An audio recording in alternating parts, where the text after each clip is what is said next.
coming in. Is that right? Yeah. Well, last year, let me see here. Last year, we went to double N, as in Nancy. The year before that, we went to single N, and the year before that, what that meant is we had as many features as there was letters in the alphabet. So if you were in the N feature, you were basically in the Z feature. Wow. That's amazing. So with this many entries, we may need to convert alphabets because we've only got 26 letters and we're doubling up on it. Oh boy, no kidding. And one we may need to go to Spanish because then I can go to it's a amen. That's good. I love it. I also saw it, like, I think it was in 2012. You added 5 laps to the feature. Can you explain to our listeners what that's about? In 2012, we lost arguably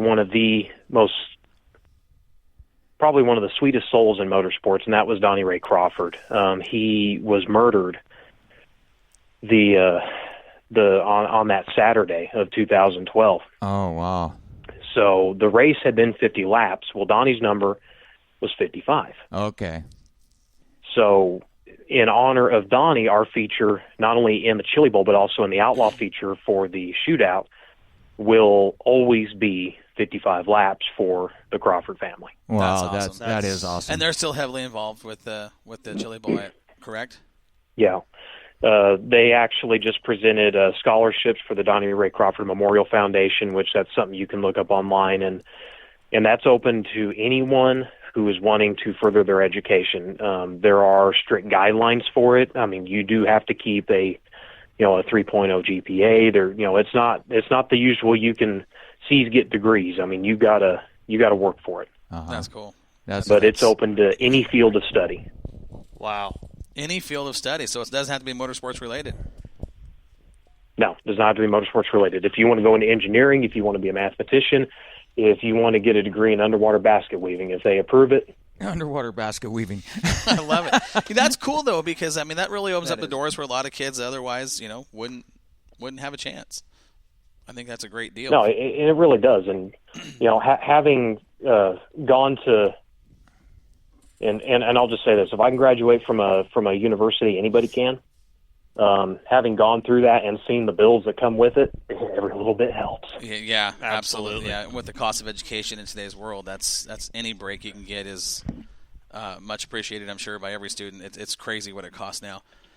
So, no, it's and you have to figure out. I went to one of them Podunk State universities, and just to get a 4-year degree was still about $60,000. Yeah, and that's cheap by even today's standards. I mean, you're looking. Well, what's bad is I think I should get a discount because it took me about 5. Now, No which I don't think it works that way. which state university is this, Brian? I went to New Mexico State University. Okay. So you're a Lobo. Yep. Oh God, why'd you insult me like that? That's UNM. that was Joel. No, you know your mascot, boy. Oh, that was awesome. Hey, I tried, buddy. I tried here. And I can't really say anything about the football team because they suck. But the engineering department's great. Did you happen to see the state of Oregon's football teams this year? We were garbage too. So I don't know if you can miss that uniform. Yeah, which one? They've got about 312 over there in Oregon. Three at Oregon State. So there you go. So let me ask you a question. They're southern New Mexico. Go ahead. Go ahead. Go ahead and finish what you're saying. So I'm going to ask you a question afterwards about the Chili Bowl. I want to hear what you have to say. See, they're southern New Mexico where I grew up. And there's northern New Mexico, that's UNM. That's where the yuppies live. So that's would be Oregon versus Oregon State. Absolutely. Yep.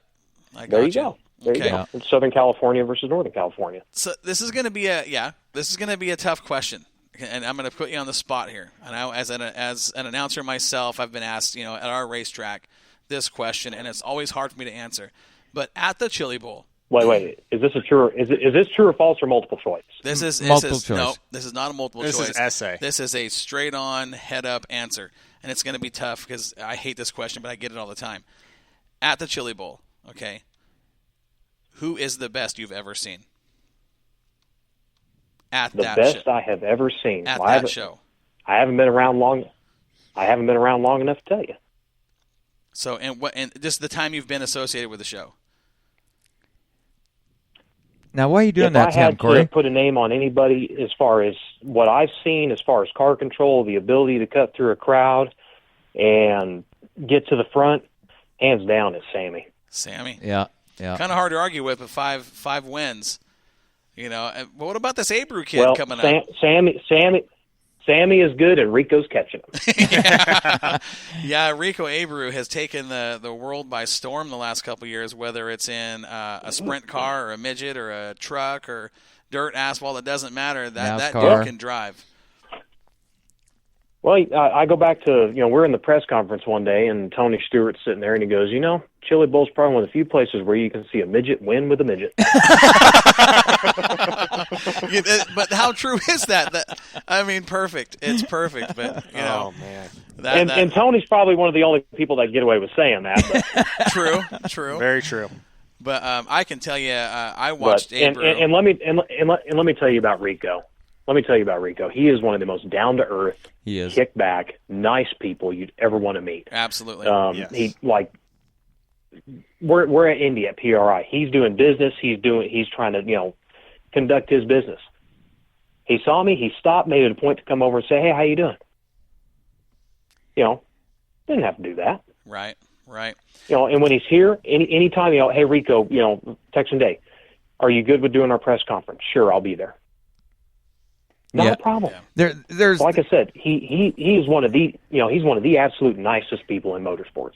his TV personality matches his real personality. That's true. There's a lot of drivers out there that they get their heads way big and get on TV, and they're just the nicest people you'd ever want to meet. Take them off the camera, and oh my God, look out! Yeah, Well, absolutely. and we saw that with Matt Crafton this summer.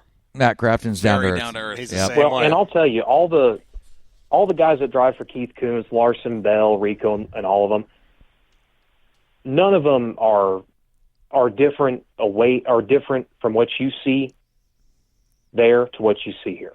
That's awesome. All of them are very respectful, and they're very kicked back, and they're more than willing to have a conversation with you. Now, I'm going to share a quick. So. Right, yeah, they're 100% legit. I mean, it's like whether they're dealing with sponsors or fans, that's who they are, and you get what you get. And that's, I mean, as fans, you have to appreciate that. You really do. Oh, yeah. I can tell you as an announcer at Willamette Speedway, they had a show a couple years ago. This is my favorite Rico story because it's absolutely awesome. He did something in a sprint car that I had never seen. That he's in a heated battle. It's a 3-car battle for the top spot, for the lead. They come out of turn 4, in-lap traffic, coming to the white. Rico Abreu gets bumped, spins a complete 360 on the front stretch out of turn 4, does not lift the throttle, goes through lap traffic, and never lost a spot, still finished third, okay? He was so upset about this, and I get why, 'cause, I mean, it was kind of a shady move that turned him around. I go back to the pit area to talk to them after the races, and he's already out of his suit. And I said, Rico, I know you probably don't want an interview. I said, I get it. I understand. I just got to tell you, that was probably the coolest thing I've ever seen anybody in a sprint car do. And this, Rico Abreu looks at me dead serious. There was no, I mean, he was a little upset about the situation. He looked at me straight in the eye, and he says, yeah, I didn't think it was that cool. But Yeah. I could not believe the car control that man has. I mean, wide open in a sprint car and in traffic, 3 wide for the lead, and loops it out and never lost a spot. I mean, you don't see Sounds guys like do Danny that. Sullivan in 76 Right. or something like I that. had 84, but Okay.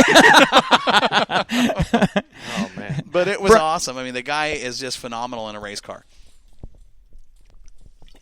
And it's great to see the talent that shows up to this building. And, it's interesting when we're doing the qualifying nights, there's a lot of jumping around that goes on because, whether it's work or school or, crew can't make it or whatever. And, and some people will look at it and go, oh, well, this night looks easier than that one. I tell them there is no such thing as an easy night. No. Not at that race. No way. So something else you and I talked about on the phone. And Go ahead. and right now you're looking at almost 90 cars a night. That's crazy. That's a big show anywhere. Yeah. It's huge. It's Jahujic. Yeah. So on the phone last night we were talking, and you mentioned that you've got a record number of, in quotations, Chili Bowl rookies. Getting there quickly. You had over 70, correct? Over 70, and it's interesting. Talking about the rookies, we got to pick on the media guy that's going to be involved, and that's old Ross Weiss. Yeah, the definition of Chili Bowl rookie. Yeah, Go ahead. he take it from here, Brian. Yes, he is. So, he sent me a Snapchat the other day. He's got his fire suit, he's got his helmet, he's ready to go. He's in his fire suit, and the caption just says "basic bathroom selfie," and he's fully dressed. I'm like, Ross, you ain't even right. Well, the funny thing is, if you look at some of the names as Chili Bowl rookies, kind of mention some of those because we had a good laugh about that last night on the phone. Oh, you mean like the fact that we're going to have a rookie flag on Donnie Schatz's car? Right. Donnie Schatz is a rookie so, in the Chili Bowl. How long has it been since he was considered a rookie in anything? A couple of decades. Yeah. But he's been practicing, and Donnie's not going to put himself in a situation where he's going to look bad or embarrass himself. So I don't think he's going to have any problems getting around this building. No. Well, he's again one of the all-time greats in the world of outlaws, and just that's the level of competition this race draws, and to see it, I'm like, we'll be there next year. We'll be there next year to watch this. I'm looking forward to it because it's if I see it once, I can say, man, I've been to the biggest dirt show in America. I mean, truly, it really is. Yep. What talent-wise, I'm talking about. So what are you looking forward to most about this 31st annual Chili Bowl, Brian? What am I looking forward to? All of it. I'm just looking forward to it getting here. Yeah. Yeah. And what are the weather conditions going to look like this year? Well, once the sun goes down, it's going to be mostly dark. And cold, right? No, actually, the extended forecast doesn't look too bad. We actually had great weather during the shootout. We have great weather during the Chili Bowl. I'm going to think Lanny's up there making deals with God. Well, that's no doubt. Good for you guys, because there's been some nights there it's been really cold. We've heard. Yeah, we're looking inside. We're inside. We got the heaters going. If it's icy outside, that's all right. You can deal with it later. Yeah. So that 15-acre building is totally enclosed. Is that right? Yeah. Wow. Cool. I can't even imagine. Yeah. I can't fathom a 15-acre building.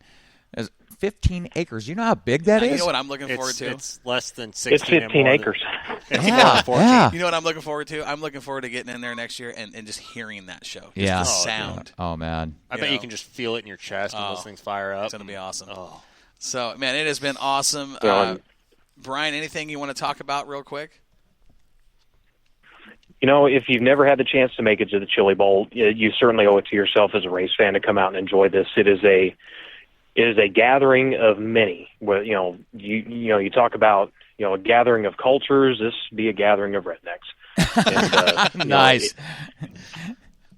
It's one of those events that you have to get it. You have to mark it off your bucket list if you're a race fan. And the reserve seat tickets, everything but Tuesday night is sold out, but the pit pass does double as a general admission pass, and that does get you access, obviously, to the pit area, as well as our seating along the back straightaway, which is all first come, first serve. So if you're willing to bribe somebody with, say, a beer, they might save a seat for you. Yeah. Wow.